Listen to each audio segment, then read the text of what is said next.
Oi, pessoal. Então, estamos de volta aqui hoje para tratar aqui na nossa terceira aula sobre comitê gestor. Então, há muito aí se comentando, né, sobre essa nova entidade aí criada. Então, nós precisamos entender um pouquinho qual que é o papel do comitê gestor, né, o que ele significa aí dentro dessa reforma tributária, dentro desse ideal de simplificação do sistema. Então, nós vamos tentar aqui passar por esses pontos para entender um pouquinho o que é isso e o que significa, né? Quais as funções desse comitê gestor, como é que isso vai se desenvolver, tá? Então, vamos lá. Bom, o comitê gestor, ele vem descrito na Constituição Federal e no projeto de lei complementar já, né, como uma entidade pública sob regime especial. Mas assim, antes da gente descrever com as características da Constituição, então, caráter técnico e operacional, independência técnica, administrativa, orçamentária, aqui está administrar o IBS e sede no Distrito Federal. Então, antes da gente partir para esse arrolamento, né, de características, vamos entender qual que é o sistema. Bom, se eu tento, né, se eu junto dois impostos, então eu junto ICMS e ISS, então eu junto e transformo, né, num outro imposto, que é o tal do IBS. Muito bem. Se eu faço essa junção, eu altero todo o sistema. Então, não há como eu criar, né, fundir essas duas espécies tributárias numa só e não alterar todo o sistema aí que orbita em torno da fiscalização, do lançamento, da cobrança. Então, como que isso vai acontecer, né?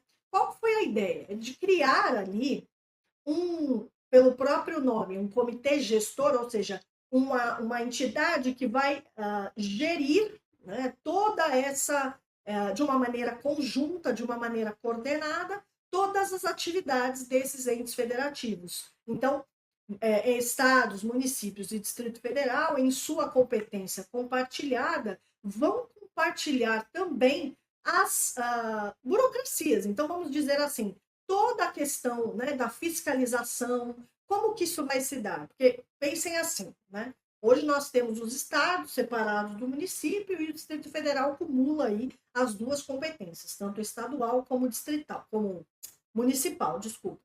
Então, veja, cada um possui o seu regramento. Cada um possui, obviamente que as coisas também não são absolutamente tão diferentes, porque tem um intuito único, mas há diferenças, né? Há diferenças de rito, há diferenças ali na questão da documentação, há diferenças na fiscalização, no acesso às informações. Então, existe aí uma independência, vamos dizer assim, de cada um dos entes federativos com relação à regulamentação dessas atividades que levam, né? Então, todas essas atividades, ao final, levam para a satisfação do crédito tributário. Então, tudo isso que se faz é no intuito de satisfazer o crédito tributário. Bom, não faz sentido, como eu já disse, você fazer essa junção de impostos e manter cada um cuidando do seu. Então, assim, né? Já que é uma competência compartilhada, então todos têm a possibilidade de agir isoladamente para a fiscalização, cobrança do IBS, porque é uma competência compartilhada. Então, não faria sentido juntar e continuar com essa multiplicidade de regulamentos, com essa multiplicidade de regulamentações. Então, pretendeu-se aqui juntar nesse órgão, vamos dizer assim, gestor, nesse comitê, todas as etapas. Então, tudo sistematizado, né? O intuito aqui é deixar tudo virtual, para que menos, né, menos papéis e menos entraves aí de comunicação sejam criados ou sejam mantidos. Então, o intuito é virtualizar praticamente tudo. E aí, esse sistema todo que é criado pelo comitê gestor, ou seja, essa forma de gerir tudo isso, vai conectar todos esses entes federativos. Então, vamos pensar, será que eles vão perder todo o papel? Então, e na fiscalização, como é que vai fazer? Porque esse comitê gestor, ele tem sede no Distrito Federal. Como é que ele vai fiscalizar algo que está acontecendo no Amapá, no Acre, ou num município, né, distante ali no Amazonas, por exemplo?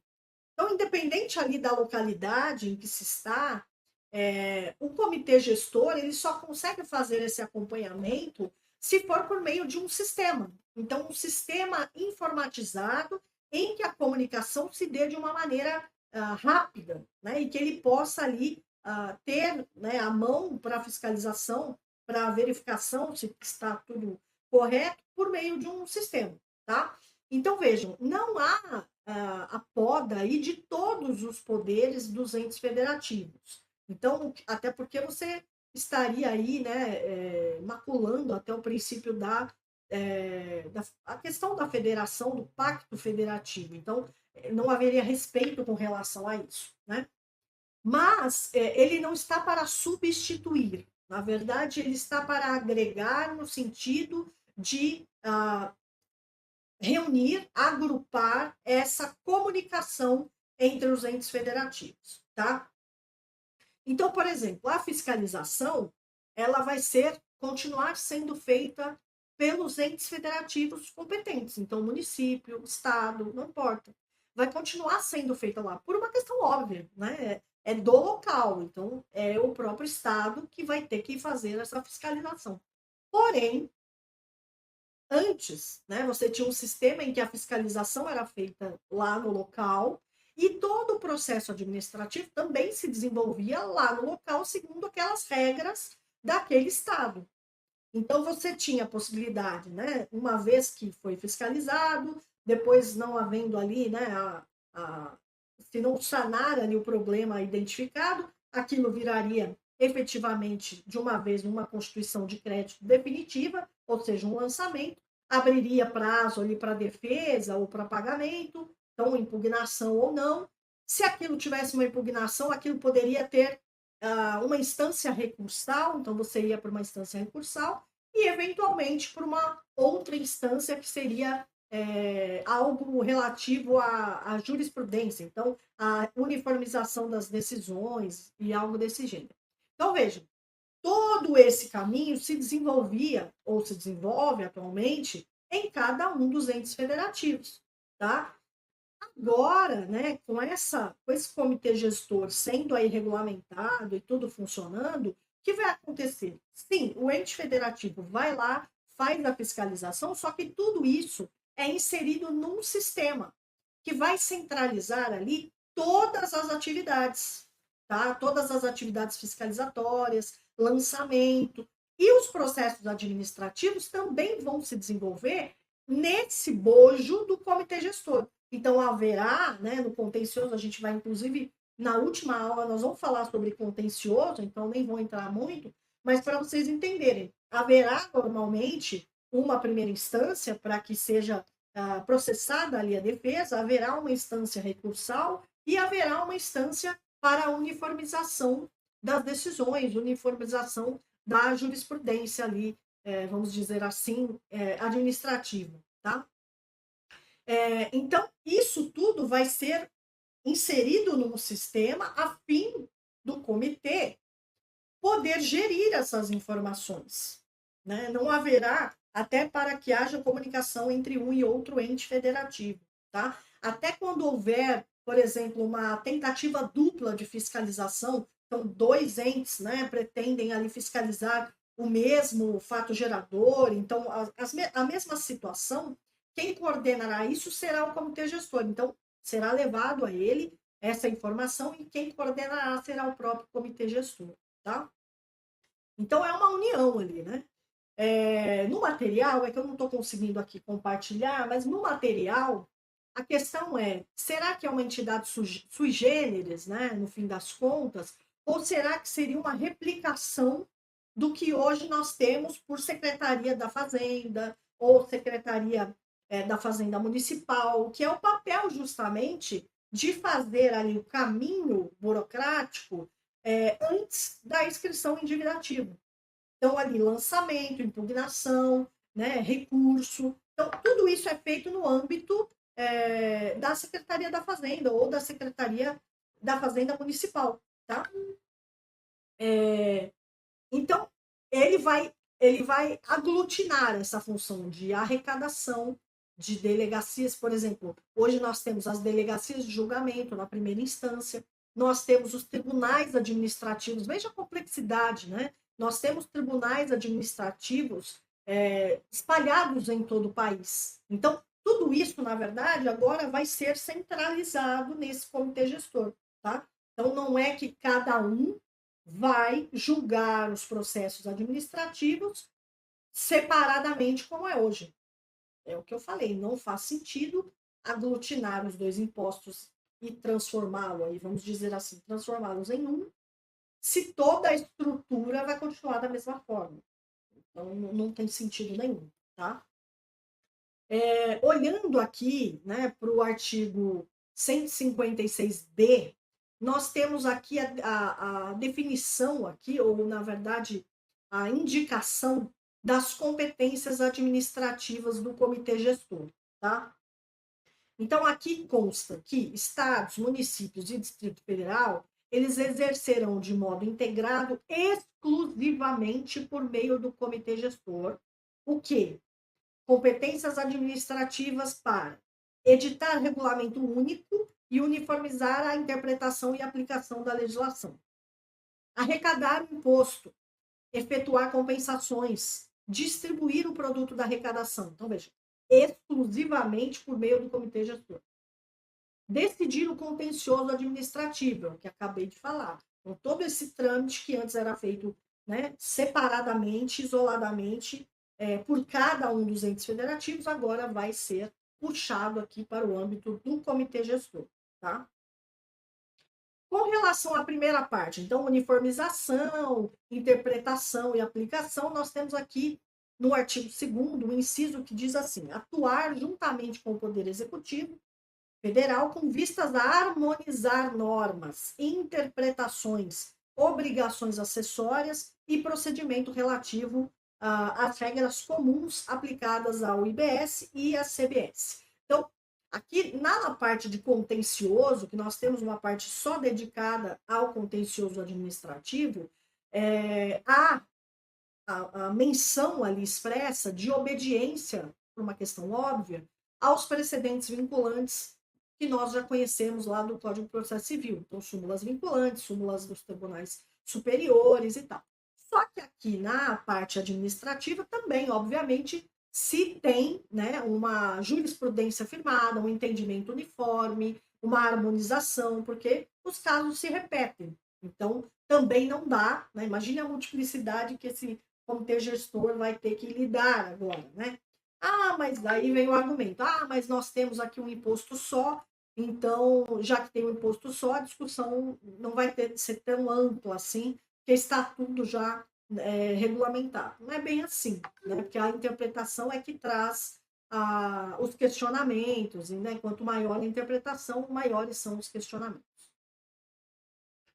No ponto 2, aqui, ó, que é uma coisa que nós já falamos, inclusive, na aula passada, tá? Que nós falamos sobre split payment. Então, assim, já passamos por isso. Veja, ele fala assim, no 156A, parágrafo 4º da Constituição, tá? Para fins de distribuição do produto da arrecadação do imposto, o comitê gestor, né, de imposto sobre bens e serviços, ou seja, do IBS, reterá o montante equivalente ao saldo acumulado de crédito do imposto que não foi compensado pelo contribuinte e não ressarcido ao final de cada período de apuração. Distribuirá o produto da arrecadação do imposto, deduzida a retenção de que trata o inciso 1 deste parágrafo ao ente federativo de destino da operação que não tenha gerado creditamento. Nada mais é do que aquele esquema que eu mostrei para vocês, não sei se vocês já viram o material, quem não viu a aula, né? Então, existe um esqueminha ali que eu fiz para que vocês entendessem ali como se dá o split payment, né? Então, no momento, né, em que a liquidação ali do valor, em que, né, o fornecedor ali vende para o adquirente e esse adquirente paga o valor, ou seja, liquida o valor, existirá uma comunicação aí pelo prestador do serviço de pagamento com o comitê gestor e a Receita Federal, no caso da CBS, E nesse momento, o questionamento é feito a crédito. Eu devo, entre aspas, explitar, né? Devo dividir tudo. Então, todo o valor do imposto pago aqui dentro desse preço, devo eu encaminhar para o ente federativo competente, ou você tem eventual crédito aí, né, registrado em prol aí desse fornecedor que eu posso usar aqui para abater desse imposto. Então, nesse caso, né, essa comunicação, isso faz parte da competência do comitê gestor. Então, ele é que dirá, falou assim, olha, tem um crédito aqui. Então, se tem um crédito, vai abater e só vai encaminhar para o ente federativo a diferença entre esse valor pago e esse valor creditado. Tá? Então, esse papel de arrecadar, fazer esse split, né, essa verificação e essa divisão é de competência do comitê gestor, tá? E a parte 3, né, que é importante aqui, que a parte 3 ele fala assim no artigo, né? Não, peraí. A parte 3 é decidir o contencioso administrativo, que é o que eu já mais ou menos trouxe aqui para você, né? Então, é interessante aqui quando a gente olha no próprio artigo 2º, inciso 6º, tá? Isso eu estou falando do PLP, tá, pessoal? Do PLP 108, tá? Que é o que trata aí dessas questões. Então, no inciso 6 fala o seguinte, coordenar, os verbos são diferentes. Nós temos aqui no 6 e no 7 o verbo coordenar e no 7 promover. Então, veja, o 6 diz assim, coordenar com vistas à integração entre os entes federativos, no âmbito de suas competências, as atividades de fiscalização, lançamento, cobrança, representação administrativa relativa ao IBS, que serão realizadas pelas administrações tributárias dos estados, Distrito Federal e municípios. Então, vejam, nesse ponto, então, fiscalização, lançamento, cobrança, representação administrativa, como eu falei para vocês, ele tem a função de coordenar. Por isso que cada ente federativo continuará exercendo essas funções. E o comitê gestor apenas fará o quê? Coordenará essas atividades, tá? Cobrança judicial e extrajudicial do IBS e representação administrativa e judicial relativas ao IBS, que serão realizadas pelas procuradorias dos estados, Distrito Federal e dos municípios. Então, a procuradoria também vai continuar funcionando e todas essas atividades desenvolvidas, quem irá gerir tudo isso é o comitê gestor, tá? Agora, no inciso 7, o verbo muda. E o verbo vai para promover e não para coordenar. Então, ele fala o seguinte, promover a inscrição em dívida ativa dos créditos tributários do IBS. Aí você vai se perguntar, mas peraí, se lá no coordenar a gente tinha lançamento, fiscalização, tarará, e tem a procuradoria também, ou seja, cobrança judicial e extrajudicial pela procuradoria, que também estava no verbo coordenar, como é que agora fala que é promover a inscrição em dívida ativa? Porque como a gente sabe, você tem todo o trâmite administrativo de fiscalização, lançamento, impugnação, recurso. Quando aquilo tudo finaliza, e suponhamos que o contribuinte tenha perdido e tenha alcançado ali uma decisão definitiva contrária ao sujeito passivo, haverá o quê? Inscrição em dívida ativa. Obviamente, antes da propositura da execução, essa inscrição em dívida ativa, esse débito, ele tentará ser cobrado de forma amigável, extrajudicial. Mas não havendo essa possibilidade de efetuar o pagamento antes da inscrição em dívida ativa, isso vai para a inscrição e vai para a execução fiscal, certo?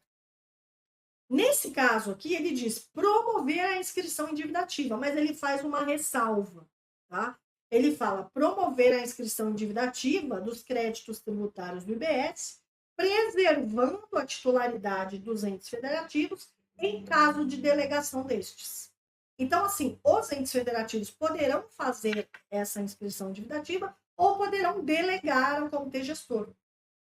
Ah, como que o comitê gestor vai fazer isso se todo o procedimento foi feito por cada ente? Por isso que eu disse, todos esses procedimentos, embora sejam feitos por cada ente federativo estarão ali juntos, né? Estarão ali coordenados sob a égide aqui do próprio comitê gestor. Então, ele terá ciência de tudo.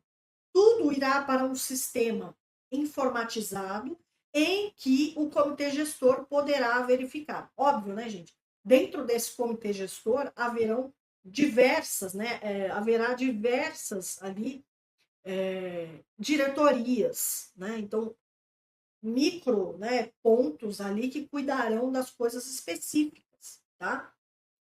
Então, nesse caso aí, cada diretoria terá a incumbência de fazer uma ou outra, de exercer uma ou outra função, tá? Então, nesse caso, haverá uma diretoria específica para esses casos aqui de inscrição endividativa, enfim. Então, cada um desses pedaços que estão juntos ali num guarda-chuva que se chama comitê gestor, terá a incumbência ali de fazer essa ou aquela função, tá? O artigo 69 fala o seguinte: o processo administrativo tributário terá sua formação, tramitação e julgamento realizados mediante utilização de sistema eletrônico, como eu acabei de dizer. Então, tudo acontecerá mediante a inclusão, né, em um sistema eletrônico, de modo que viabilize aqui ao comitê gestor ter acesso a todos esses dados, tá? Outra coisa também, né, que eu posso até retomar depois, é que será permitida a sustentação oral, por exemplo, em todas as instâncias, tá? Normalmente não se conseguia fazer uma sustentação oral na delegacia de julgamento, por exemplo, mas você conseguia fazer numa instância recursal, né? Então, nesse caso aqui, você vai poder fazer sustentação em todas as instâncias, porém, todas as sustentações serão virtuais, tá? Os julgamentos serão virtuais, as provas serão documentais e eventual intervenção do advogado ali, se for fazer uma sustentação oral, terá que fazer aquilo mediante sistema informatizado, então será virtual, tá? Aqui, como eu falei para vocês, das diretorias, né? Então, tem aqui no artigo 25 a competência aqui da diretoria executiva, tá? Que ela é subordinada, obviamente, ao comitê gestor, e compete a essa diretoria executiva o quê? Planejar, gerir e supervisionar a execução das atividades relacionadas à elaboração, interpretação, divulgação da legislação tributária, planejar, gerir e supervisionar a execução das atividades relacionadas à arrecadação do imposto, retenção, compensação, e assim vai. Planejar e gerir, supervisionar a execução das atividades relativas ao contencioso administrativo, elaborar diretrizes relativas à cobrança a ser exercida pelos entes federativos, abrangendo modalidades de pagamento, parcelamento, autorregularização, protesto. Então, vejam, todas essas, né, suspensão de crédito tributário, todas essas funções que seriam efetivadas aqui em âmbito administrativo por uma secretaria da Fazenda, por exemplo, seja ela estadual, municipal, agora passará, então, para o comitê gestor e, nesse caso, nesse específico caso, haverá uma diretoria competente ali com as funções ali que cabem nesses propósitos aqui. Então, neste caso aqui, a diretoria executiva é que terá esse papel, que terá essa função, tá? Então, existe... tem uma diretoria que é a diretoria de procuradorias, tá? Então, haverá, né, você terá ali todas as procuradorias funcionando normalmente, então elas que cuidarão do trâmite, porém haverá dentro do comitê uma diretoria de procuradorias, tá? Então, há um órgão que fiscaliza as procuradorias, junta tudo e haverá uma só que fiscalizará todas as atividades. Então, essa diretoria, por exemplo, ela terá algumas... Eu só pensei, tá, pessoal? Não estou falando que tem todas aqui, porque não tem sentido, mas vocês podem ler no projeto de lei, tá? Então, compete aqui a diretoria das procuradorias exercer consultoria, assessoramento jurídico do comitê gestor, coordenar as atividades de cobrança judicial a serem desempenhadas pelas procuradorias, coordenar as atividades de cobrança extrajudicial dos débitos inscritos em dívida ativa. Então, vejam, todas essas funções que eram da Procuradoria continuam sendo da Procuradoria, porém agora sob um guarda-chuva chamado Comitê Gestor, que abaixo desse Comitê Gestor, ou dentro, né, desse Comitê Gestor, existem diretorias próprias para cada função. Então, neste caso, para gerir essa questão das procuradorias, temos a diretoria das procuradorias, tá? Bom, pessoal, então nós temos aqui um panorama geral do que é, né, esse comitê gestor, lembrando a vocês que esse projeto de lei, nós estamos nos baseando aqui no projeto de lei que deu entrada no Senado, que hoje já conta com várias emendas, então daqui a pouco nós podemos ter aí o término, né, término do processo legislativo, eventualmente alguma coisa será alterada, acrescida, tirada do texto, né, que foi que subiu para aprovação. Então, nós temos aqui um panorama atual. Talvez, né, não se tenha aí muitas alterações, não sei, até estavam comentando, porque aqui se tem um comitê gestor com relação ao IBS, né, se isso iria abarcar aí as duas, tanto o imposto como a contribuição, então, como que isso se daria, né? Então, essa é uma questão também que vem sendo colocada pelos estudiosos, enfim, por quem está dando uma importância aí para essa questão da reforma tributária, tá? Então, espero que vocês tenham compreendido aí mais ou menos qual que é a ideia, né? Qual foi a ideia e qual o papel do comitê gestor, né? Esse papel de guarda-chuva, em que embaixo aí nós temos diversos pontos, né? Que serão administrados, geridos aí por essa entidade, e esperamos aí que isso dê certo, né? No papel tudo está fazendo sentido, no papel tudo está maravilhoso, então tudo está simplificado, então um órgão, né, uma entidade só para dar conta de fiscalizar tudo, de fiscalizar, eu estou dizendo a atividade, né, não só o crédito tributário, fiscalizar a atividade dos entes federativos. Então, mas tem um sistema informatizado, fica tudo mais fácil, fica tudo mais fácil. Mas como isso, né? Quem vai operar todo esse sistema? Como que vai se dar isso, né? Quem é que vai estar ali à frente desse sistema, né? As pessoas que estarão ali para poder fazer essa gestão, porque a entidade não vive por si só, é uma ficção, né? Então, como é que isso vai acontecer, a gente ainda não sabe, tá?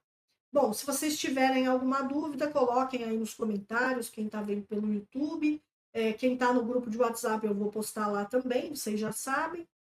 E quem estiver no YouTube assistindo a essa aula, entrem no grupo de WhatsApp, no Instagram, tem lá o link para vocês entrarem. Então, algumas notícias, alguma comunicação que nós tivermos, né, cursos, alguma coisa que for interessante para vocês, será postado lá no grupo.